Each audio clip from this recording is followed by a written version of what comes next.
때 이때에 울부짖음이 나오기 시작합니다. 이때에 생명이 되었습니다. 제재가 보여주는데요.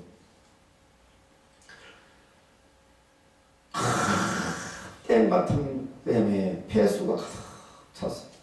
알겠죠? 폐수가 가득 찼는데, 폐수가 가득 찼는데, 주님, 이거 뭔데요? 네 죄다. 그러는 순간에, 아이고, 이 폐수를 언제 퍼내서, 여기 언제 이 맑은 물을 채우겠노? 아, 끝났다, 나는 끝났다. 절대 절망 속에 죽었다 하는 심령이 되었습니다. 내 죄가 그렇더라고요. 내 죄가 그렇더라고요. 내가 대대로 믿는 집에 남들이 봤을 때 저놈은 진짜라 했는데, 남들이 봤을 때는 흠잡을 데가 없었는데, 그런데 주님과 나 사이에 그 죄가 해결되어야 될 죄가 있는 걸 나는 기억하지 못했어요. 왜냐? 나는 어릴 때부터 교회 생활, 어릴 때부터 모범 생활 했으니까 나와 아무런 상관이 없는 걸로 알아요. 그런데 주님과 나 사이에 해결할 수 없는 그 죄가 있는 거예요. 알겠죠? 그 죄를 어찌할꼬, 그 죄를 어찌할꼬 하는데, 주님이 보여주시는데, 내 영이 그 캄캄한 데서 울부짖고 있는 내 영인데, 내 영이, 그 영이 가는 길이 어떠냐 하면요, 천길만길 흑암 속에 팍 떨어져 이제 죽는 거예요. 죽는 거예요. 죽을 때 두려운 거예요. 정말 두렵습니다. 그 죽음 떨어지는데 주님이 이러시, 야, 불교가 말하는 해탈, 불교가 말하는 무념무상이라는 것이 이 천길만길 흑암 속에 떨어지는 이것이 불교가 말하는 해탈이다. 무념무상이다. 죽는 인간이 뭐 거기서 뭘 생각하겠어요? 엄청난 고통 속에, 흑암 속에 떨어지는데, 그러면서 하시는 말씀이, 요것이 요 단계가 불교가 말하는 해탈, 무념무상의 단계인데, 불교는 그러니까 허구다. 이러시더라고요. 알겠습니다. 흑길만길만 떨어지는데, 그때의 주님의 말씀이 들려요. 애야, 그러니까 나는 해결할 수 없는 늦음 때문에 십자가에 피 흘리지 않느냐. 흑암 속에 떨어진 내가 거기서 오르는 거요. 제가요, 수많은 어려움을 느꼈습니다. 그런데요, 이 세상에 어떤 기쁨이 큰 기쁨이냐, 가장 큰 기쁨이냐 하면요, 천길만길만 떨어지게 죽는 그 순간에 살아나는 거예요. 주의 보혈로 살아나는 거예요. 내가 아무것도 안 했어요. 나는 울부짖기만 했어요. 살아나는 거예요. 그래도 나는 주님 이것도 안 되겠습니다. 말씀을 주십시오. 말씀을. 내가 거듭났다는 말씀을 주십시오.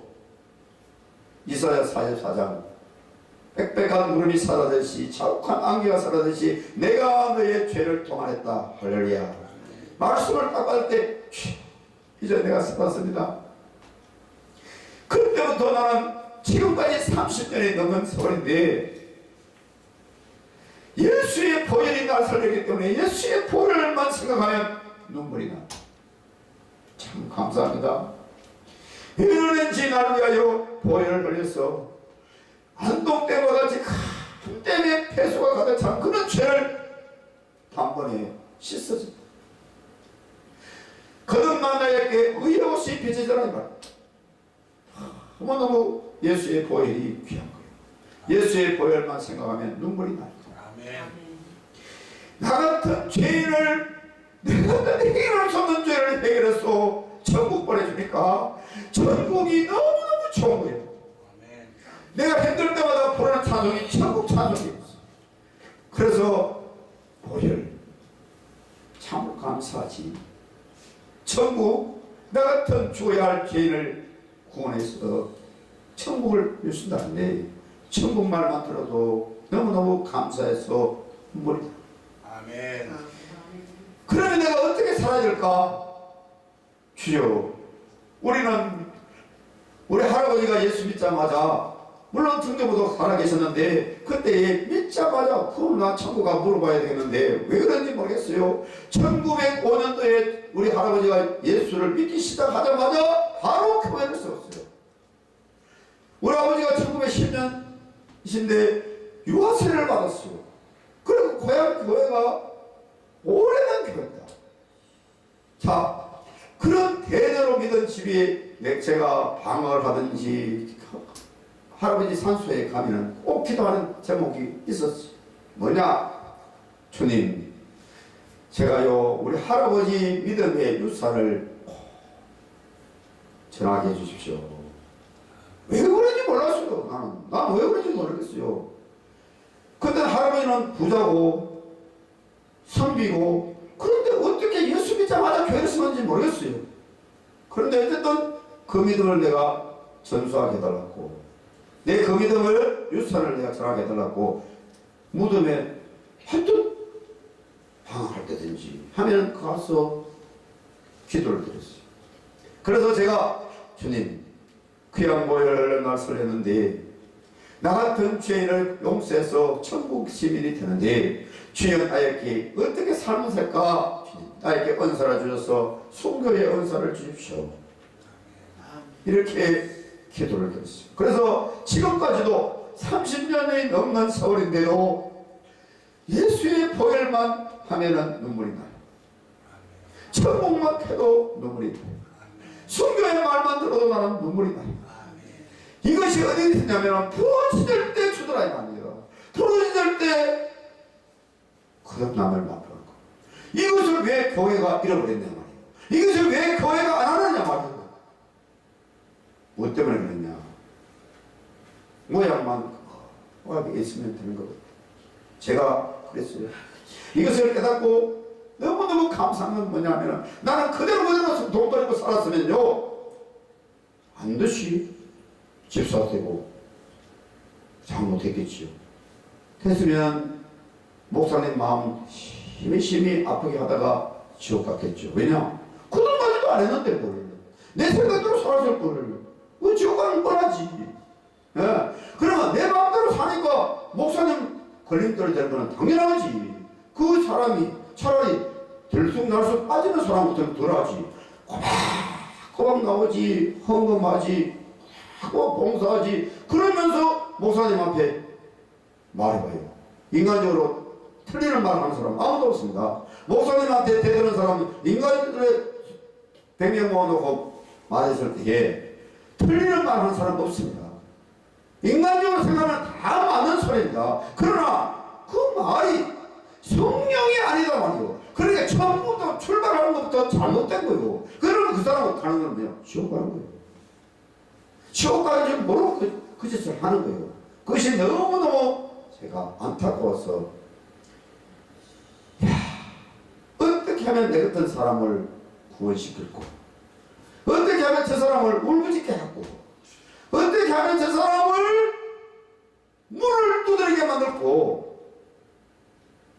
어떻게 하겠습니까? 병들든지 가난하든지 뭔가가 퇴져야 돌아오지.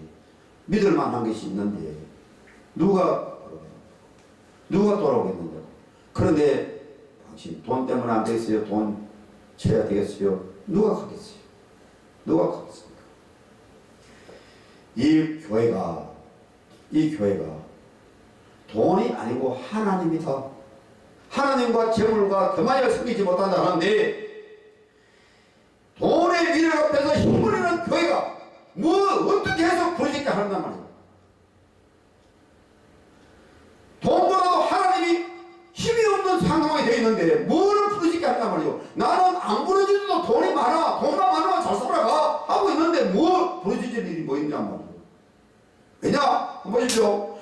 한국 교회가 돈을 버리면 성령의 능력이 나타나요. 그런데 안 부러져요. 왜냐? 돈이 있어요. 돈이 있는데, 돈 있는 교회가 부러지겠는가? 안 부러지면 성령이 없어요. 그건 뭐예요? 성령이 없는 교회예요. 아멘. 아까 우리 목사님 잠깐 말했는데, 개척교회 하면서 자기가 다 주인이더라. 그 말이 뭐냐면요, 인간의 주인이 되니까 인간은 돈이 있어야 되는 거예요. 하나님이 있어야 되는데 하나님을 찾아야 부르짖는데 하나님은 부르짖지 않으면 만나지 못하는데 부르짖는 것보다도 나는 돈을 찾아가는 거예요. 저도 돌아서서 이 길을 오면서 수많은 어려움을 당하면서 돈 벌까 돈 벌까 돈 벌까. 여러분 11조 100만원씩 하면은 잘 살지 뭘. 그거 내밀고 와가지고 이렇게 사람 눈에 보이고 또 하나도 없는 이 사람을 1년도 아니고 2년도 아니고 10년도 아니고 돌아갈까 참 정말 갈등할 때가 많았습니다. 여러분 돈이라는 것이요 그렇게 우리에게 끈질기게 따라오더라고요. 왜냐? 우리의 삶이 돈이기 때문에. 그러면 이 돈의 종이 되지 않을 수 있는 방법은 뭐냐? 예수님 앞에 완전히 내가 복종되어지면 돈을 다스릴 수 있는 거예요. 그 외에는 안 되는 거예요. 그럼 그거 될 때까지 어떻게 하냐? 울부짖게 만드는 거예요. 수많은 나라를 보셨어요. 예. 저도 기도하는 돈 많이 갔어요. 그럼 저는 모를 때 그랬어요. 저 남자 많이 우는 남자 저 많은 나 이름을 모르니까 저 많이 우는 남자 여러분 애통한다는 것이 할복에 그 하나하나를 이루어가는 것이 애통하는 것이 무엇 때문에 애통했어요? 처음에는 내가 세상의 것이 없기 때문에 그것을 달라고 기도를 하는 거예요. 그러니까 기도해가지고 그것도 얻으려고 한 보십시오. 머리 감고 있는 저 사람들이 뭐 3,000배를 한다 1,000배를 한다 하는데 그러고 그거 얻으려고 그걸 하는 거예요. 우리는 영원한 천국을 얻는데 죄인으로서는 죄를 하는데 왜 부르짖게 안 하느냐? 너무 값싼 복음을 전하지 않느냐? 이것이 교회가 뒤집어져야 될 부분입니다. 이게 뒤집어져야 됩니다. 이걸 뒤집어지려면 교회를 서포트하는 것이 기도원인데 기도원에서 살아나야 교회가 살아날 수 있습니다. 여러분 제가 기도하는데 교회를 여러 가지로 보여줄 수 있는데요. 연못이 있습니다. 연못. 보통 연못을 교회를 보여주는데 연못은 보통 보면요 마을보다 조금 위에 있습니다. 마을과 마을 한복판에 있는 거 잘 없어요. 떨어졌어요. 그러면 그 위에서 물이 고여서 농사를 지어야 되니까 떨어졌어요. 그런데 연못은요 생물까지 깨끗하면 농사가 안 됩니다. 그래서 서팔전 목사님 말씀하신 대로 이 세상 교회는 문제없는 교회가 없어. 물이 연못은 우리가 떠먹을 수 있는 생물 정도가 안 돼요. 이쪽 골짜기에서 물이 들어오고 저쪽 골짜기에서 물이 들어오고 흙탕물도 들어오고 가지가지 들어가서 섞여서 그 물이 흘러가서 농토에 농사를 지어요. 그러면 이 기도원이라는 것이 하는 일이 뭐냐면은 이 모형못을 지나서 올라가면 산 중턱에 있든지 산 꼭대기에 있든지 가는 데마다 한 곳에서 샘물이 솟아나요. 산 꼭대기도 샘물 나는 데가 있어요. 산 중턱에 나는 데가 있어요. 그 샘물이 한 일이 뭐냐? 이 연못이 흐려질수록 맑게 해주는 물이 그 물이 흘러가야 됩니다. 이게 기도원의 할 일입니다. 기도하는 사람들이 날마다 죄가 싫어서 그런 남자들이 죄가 싫어서 올라가는 것이 샘물을 찾아 올라가는데 영물이 목마르지 않은 생수 마시러 가는 것이 기도원이다. 아멘. 그러면 이 영생수 여러분 한 번 마시면 영원히 목마르지 않고 한 번 먹으면 영원히 배고프지 않는데 이것이 성령인데 이 성령 없이도 얼마든지 무슨 모양만 살아갈 수 있는 방법이 얼마든지 있습니다. 이게 비극입니다. 왜 그래 부르짖어? 우리 하나님이 벙어니까 왜 그래 부르짖어? 저도 그런 소리를 많이 들었습니다. 그는 자기가 안 부르짖어 보면 몰라요. 무슨 말이냐면 왜 부르짖느냐? 인간의 귀가 먹어가지고 하나님은 끊임없이 말씀하시는데 인간이 자기가 못 들으니까 내가 못 들으니까 주의 음성을 듣고 저 큰 소리로 부르짖을 수밖에 없는 거예요. 그러면 귀가 열리고 내 눈이 열리면 주님이 그렇게 강력한 음성이 나에게 그대로 살아온단 말이에요. 그것이 안타까우니까 내가 저 장로를 위해서 기도해봐도 저 목사를 위해서 기도해봐도 저 사람을 위해서 기도해봐도 병든 사람을 위해서 기도해봐도 그 죄가 있는데 죄를 말할 수 없는 저 사람은 저렇게 강단해서 죄가 선포되어야 되는데 죄를 대장하는 것이 없으니까 저 사람이 죽어가는데도 부러지는 것이 없으니까 내가 애통할 수밖에 없는 거예요. 그래서 애통이 터져나오는 거예요. 제가 목회하면서 기도한 시간에 새벽이면 새벽, 저녁이면 저녁 기도하는 것이 내 어떤 문제 때문에 부러지는 것이 아니라 이 사람이 눈물 나고 저 사람을 위해 또 눈물 나고 제가 노회장을 맡고 있을 때 그게요 이 목사님을 위해서 기도하고 저 목사님을 위해서 기도하고 노회원들을 기도하고 할 때요 눈물이 그렇게 나는 거예요. 그런데 더 안타까운 것은 눈물도 안 나는 목사가 있어요. 눈물이라고 많은 사람은 내가 흘려주니까 눈물을 흘려주니까 소생할 기회가 있겠어요. 아예 눈물도 안 나는 자도 있어요. 이 한국교회가 살아나려면 이 기도원이 살아나야 되는데 이 기도원에서 살아날 수 있는 방법은 기도입니다. 아멘. 부러지죠. 아멘. 체험없이 부러지죠. 그렇죠. 내가 거듭나기 원해서도 부러지겠지만 거듭나고 난 뒤에는 나같이 죽는 사람은 안 된다. 죽었으면 안 된다. 살아나야 된다. 몸부림치는 이것이 수도 없이 기도원에 몰려올 때에 우리 한국교회는 살아날 줄 믿습니다. 아멘. 이것이 두드리는 관계인데 이요 제가요 부러지다가 보니까요 그 흑암 속에 있는 그 영이 내 흰옷이 입혀지는데 그래서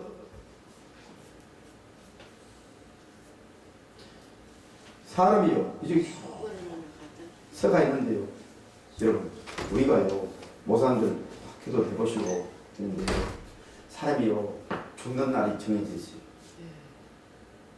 근데요 여기요 만리장성같이 쫙 사람이 서가 있어요. 서가 있는데요 전부 다요 무표정하게 서가 있어요. 이거는요 지옥 가는 게 아니라요. 지옥 가는 사람은요 아예 길이 달라요.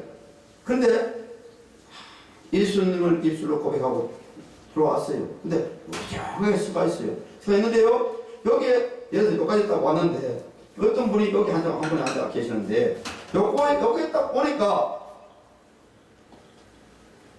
흰옷이 없는 사람 그죠? 순간적으로 여기서 자기의 모든 행위가 싹 드러나니까 흰옷이 없는 사람은 일로 흰옷이 있는 사람이 일로 갈 건데 제가 그때 봤을 때 흰옷 입고 지나가는 사람이 한 번도 없어.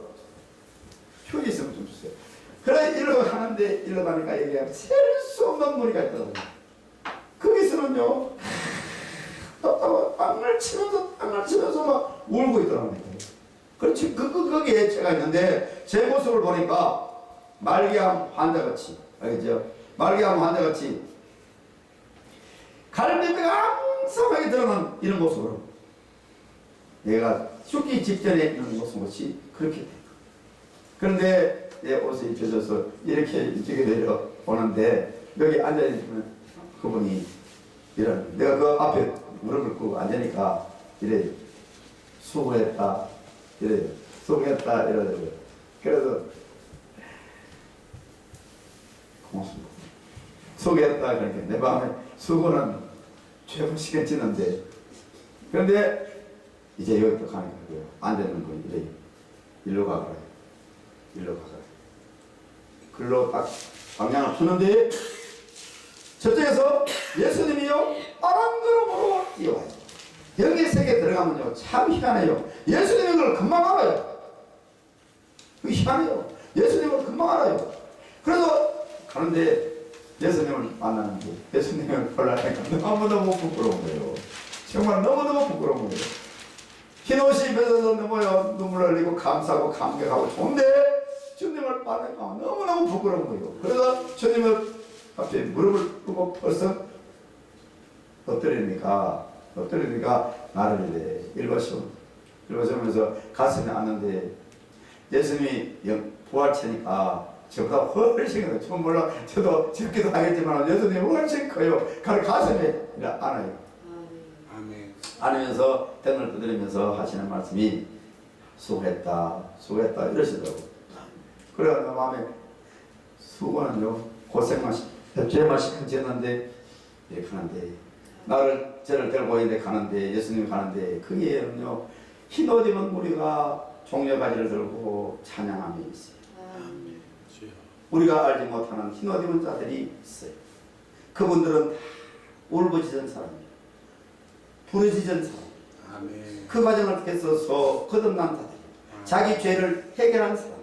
여러분, 내가 부르짖었느냐 안 부르짖었느냐 하는 것은 내 죄에 대해서 내 죽음에 대해서 심각하게 생각 안 한 사람은 부르짖을 일도 없고 더더욱이 거듭남에 대해서 생각할 필요도 없고. 알겠죠? 그래서 그러면 이 부르짖는 것이 우리 한국 교회에 구원파라는 이단이 생겨가지고 네 구원받았냐 이러니까 하는데 사실은 그 구원파도 권신찬 씨가 통합적 목사였거든요. 장로교 목사였거든요. 대학생들을 가르쳐보니까 구원에 확신이 없어요. 여러분, 그 사람이 억길로 가서 그렇지 우리 교회가 거듭나지 않아도 된다면 안 되는 거예요. 거듭나지 않고 천국 갈 사람은 없어요. 아멘. 물과 성령으로 거듭나지 않으면 안 되는 거예요. 아멘. 어떤 것도 안 되는 거예요. 그러면 이것을 왜 등한시하느냐? 몰라서. 이건 몰라서. 그래서 제가 그때부터 이걸 일을 의지하면 되겠노? 이것을 어떻게 하면 되겠노? 이 사람을 봐도 그렇고 저 사람을 봐도 그렇고 다 거듭나야 되는데 그러니까 제가 장로님 붙잡고 거듭났습니까? 이러면 네 구원파가 이러겠죠. 네, 이러겠죠. 제가 참 좋아하는 목사님이 한 분이 계시는데 고등학교를 졸업하고 장로의 신학대학을 들어가서 졸업을 하고 대학원을 졸업했어요. 그래서 목사가 됐어요. 설교를 잘하셔요. 그래서 목회를 잘해요. 그런데 어느 날 40 중반쯤 됐을까. 그러면 지금 목회를 많이 한 거예요. 고등학교 가고 졸업하고 갔으니까 저도 때부터 시작하면 많이 한 거예요. 그런데 문제가 딱 닥치는데 무슨 문제냐? 돈 문제가 딱 닥치는 거예요. 딱 닥치니까 문제가 딱 닥치니까 그렇게 설교하고 뭐 다 하고 뭐 군대 가고 군용하고 뭐 다 하고 했는데 돈 앞에 딱 서니까 믿음 없더라고요. 믿음 없더라고요. 믿음 없어. 그죠? 여러분 돈 앞에 서니까 믿음 없더라고요. 그때가 내가 이렇게 힘있게 기도를 하고 했는데 믿음 없더라고요. 왕창 처박힌다. 금식하고 또 금식하고 울고 내 실체를 발견하게 돼요. 울부짖는 거예요. 그럴 때 특색이 뭐냐면은 나를 좀 도와줄 만한 사람, 나를 좀 이해할 만한 사람 다 떠난다는 사실입니다. 하나님은 그렇게 하시는 것 같아요. 다 떠나는 특색이 있어요. 그런데 도무지 해결할 수 없는 문제 앞에서 혼자서 그럼 어때요? 배고프니까 돈 벌 생각 나지. 목사님이나 말려놔도 돈 벌 생각 나지. 그런데 하나님 거길 또 막아요. 그럼 어때요? 하나님 결국은 단판 지읍시다. 그래서 부르짖는 거예요. 부르짖으면 하셨어 주님이. 이제 니좀 철떠냐 이제 이래. 우리는 경상도 말로 죽을 찌고 막 시간을 찌는데 주님은 바쁜 것도 없고 서두르시는 것도 없고 이제 좀 철떤 되냐. 돈보다도 내가 더 중요하냐. 아멘. 제가 한 번은요 남한테 다른 사람한테 1000만원짜리 어음을 빌렸습니다. 그러면 그날가 되면은 돈을 반드시 줘야 되죠. 그렇죠? 네. 그러던데 그 돈을 줘야 되는 날짜가요. 보통 어음을 뭐 석 달 끊었다 하면 그걸 끊을 때야 뭐 넉넉하게 하겠다 하고 하죠. 그런데 하고 난데 갚아야 되는 날이 다가오는데 한 20일, 15일 돈이 안 들어요. 돈이 안 들어오는 거예요. 그래서 그요 아무나 해주죠. 그러면은 그건 어떻게 됐어? 이거 남겨놨습니다. 내가 돈을 안 들어옵니다. 그러니 그분이 하는 말이 돈 얼마 가지고 있어요? 170만 원 있어요. 그거 얼마 모자라요? 830만 원이 모자라요. 그런데 승하사람으로 그거라도 보냈어요. 170만 원 보냈어요. 830만 원이 없어요. 그런데 그날 막는 날이 되는데 없어요. 없어요. 그런데 이제 음료 막아본 사람 기억나시나 모르지만요. 12시 되면 은행에서 오늘 얼마입니다. 딱 열어보면 뭐 돈 많으면 열어볼 일 없지. 그러면요 1시 되면요 이자가 2부 가능이 3부가 되고 3시 되면 4부가 되고 이제 4시 되버리면 달러이 더 좋다. 막 이래 되는 거예요. 사채도 좋다. 막 이러는 거예요. 하루 걸리는데 3일 막 이자 주고 막 불리고 막 이러는 거예요. 자.